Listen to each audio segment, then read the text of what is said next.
Ayun, tumatakas na.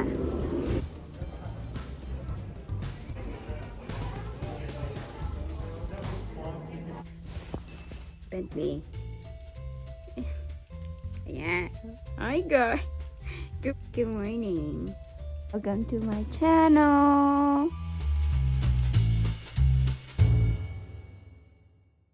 Pupunta tayo ng Ikea kasi may binili ko last week and then nagkamali pala ako ng dampot. Nalaman ko lang na iba yung dala ko pag uwi namin. Kaya pala ang mahal. Dito kasi pwede mong ibalik yung product 30 days since you purchase. So, nung nagsimula yung pandemic, they actually changed the policy. Pwede mong ibalik yung item within 365 days. 1 year. Basta hindi siya open box. Pero kapag nabuksan mo na yung box, 180 days.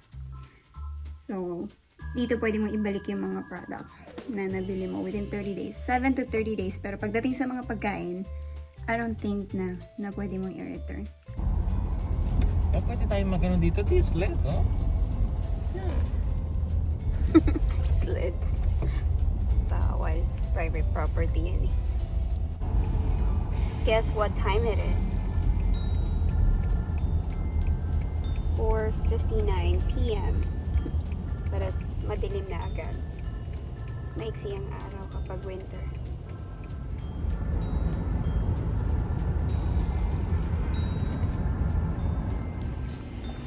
So, dito na tayo sa Ikea.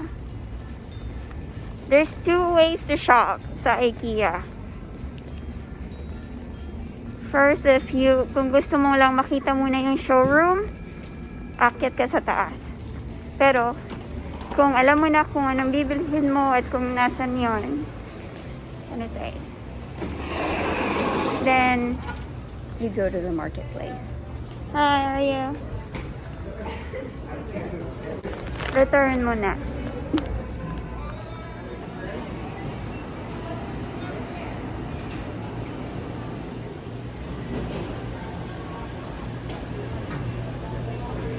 Ito yung food section. Sparkling. Hindi yan alak. Juice lang. So, ito yung food section. More like Swedish. Mga Swedish food. Then, pwede ka rin mag-order ng pizza, hotdog. Ito yung exchange and returns. And silang wireless charging station. Ito yung pila. So, kung magkakaroon kaya ng Ikea sa Pilipinas, pwede rin kaya mag 30 days return. So, dito tayo sa showroom. Pero kapag alam mo na yung bibilin mo, pwede ka na pumunta dun sa warehouse. Doon yung entrance sa baba. Sa taas yung showroom.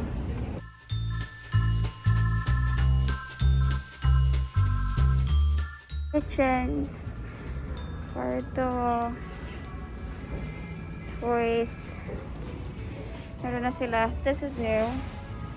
Parang Lego. Oh yeah. Partnered with Lego.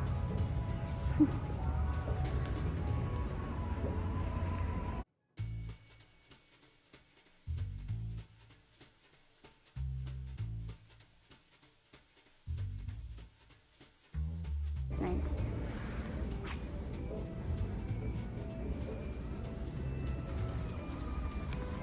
And then, merong mga arrow. Yan.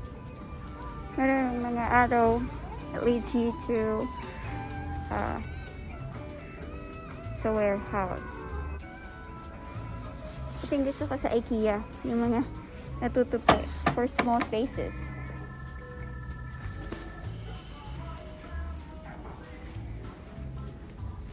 At least kapag nasa showroom, makikita mo how it looks like kapag may kasama ng mga gamit. Tsaka yung actual sizes ng mga item. Oh, that's nice.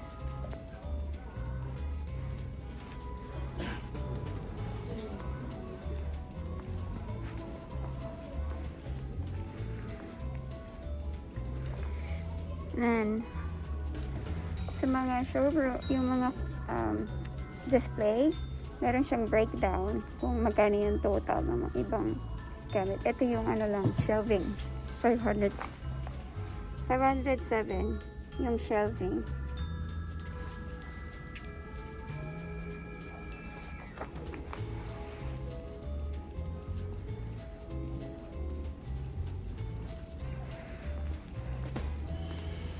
Yung mga couch. And, oh, nice. Gusto ko to. Lahat naman gusto ko. Ano ba yan?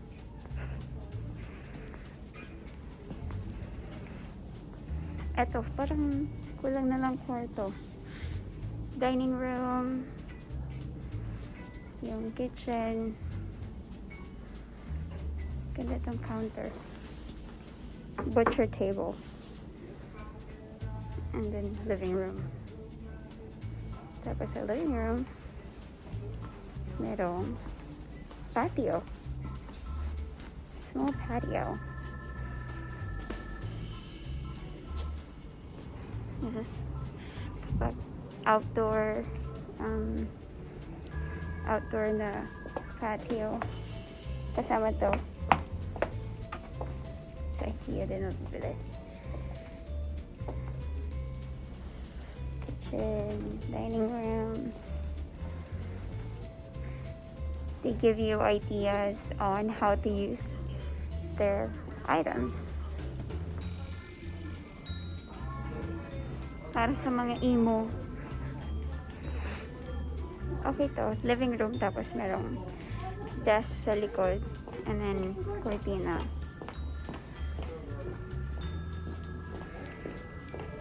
The rug.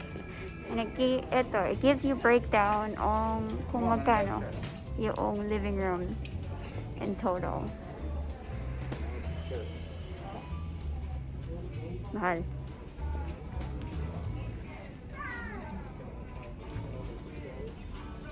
Cute.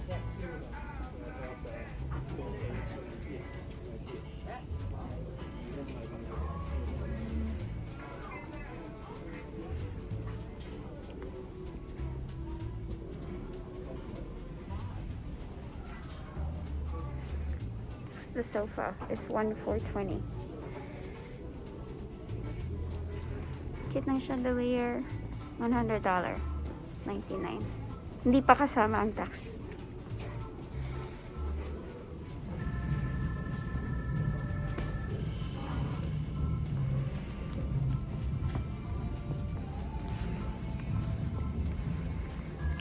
And kapag may nagustuhan ka, like kunyari nagustuhan mo itong display, andito yung location niya. Kapag bumaba ka na sa warehouse, okay, wala to.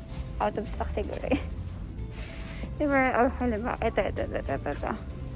Yan. So, nasa aisle 14, bin 26. Pwede mong picturean or take note. Para pagbaba mo sa warehouse, you know where you can find it. Kasi yung warehouse, parang ano na lang siya. Mga lagyan. Kung mga stock. Oh. Cute.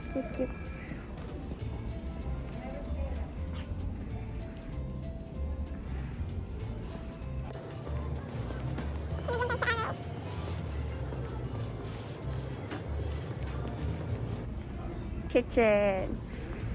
My favorite section.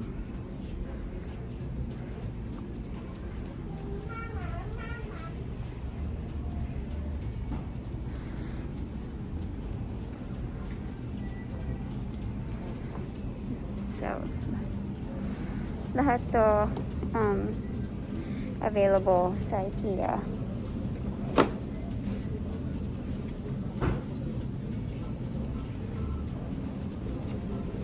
Pati appliances. Meron na silang appliances. Ganda na to. Double sink.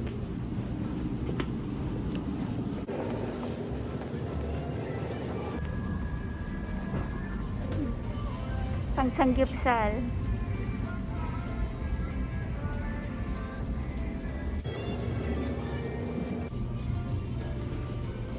maliit na kwarto. Create your kitchen for under $4,700. So, lahat yan, hindi kasama, kasama ang appliances is $4,700. Ito, ang gusto kong kitchen.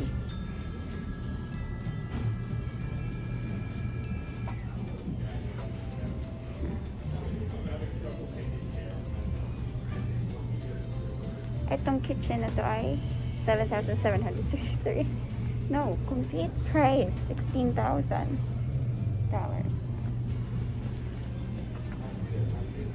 Kasama appliances.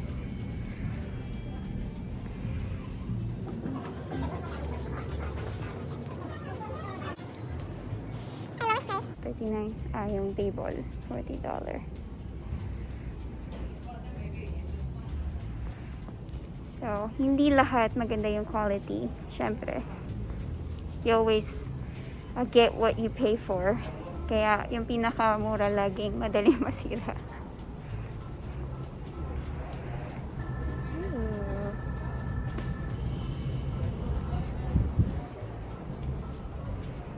Meron akong Ikea rule.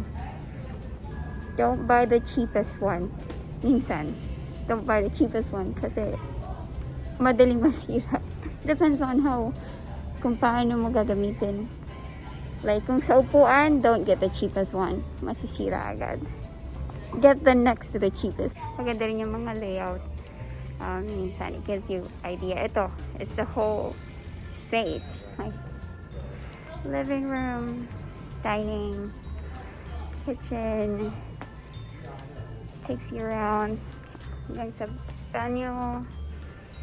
So, bathroom, shower up there, and then mudroom. Ito yung entrance. This is the entrance. And then the bedroom. Studio apartment. Oh, ang cute na itong. This is a gandang idea.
Meron table bar, you pick the legs, and then ito yung mga tabletop kulay, and then you pick the legs.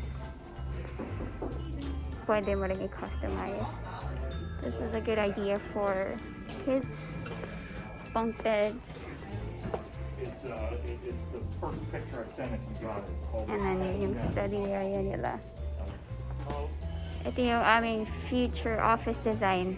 Charot. sa pangarap lang muna. Pero maganda talaga kasi mahaba. Pwede ka magtatlong monitor. Diba? Tapos yung dito, palitan natin ng totoong halaman. Yon.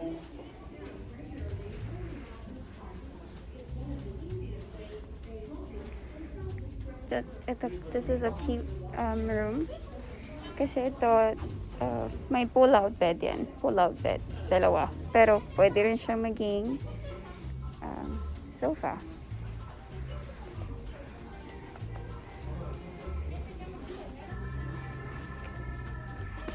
It's $149 lang?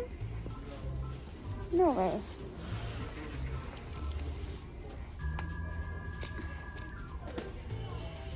Oh yeah. Yung bed is 149. Dalawa na yan, stack. Pero hindi kasama yung mattress. The mattress is 150. Ito yung mattress.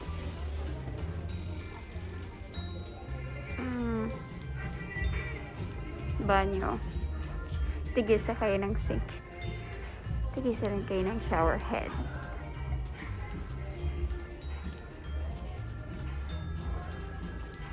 Parang locker room. Oh no, this is...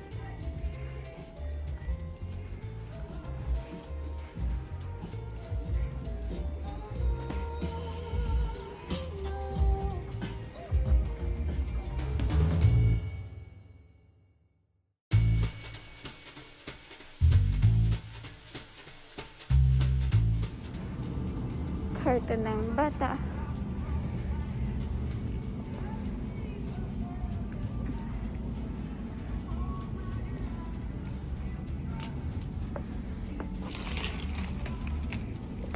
And then this is kids room section. Cute.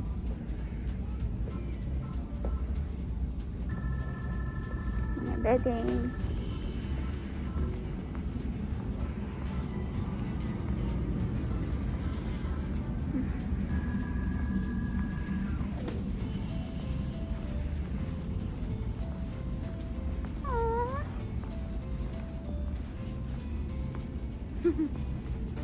Mga bata na furniture. Small version ng mga malalaki.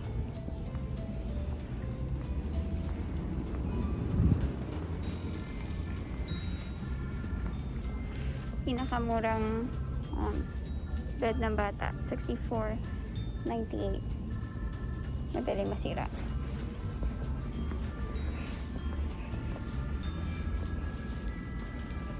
What's this?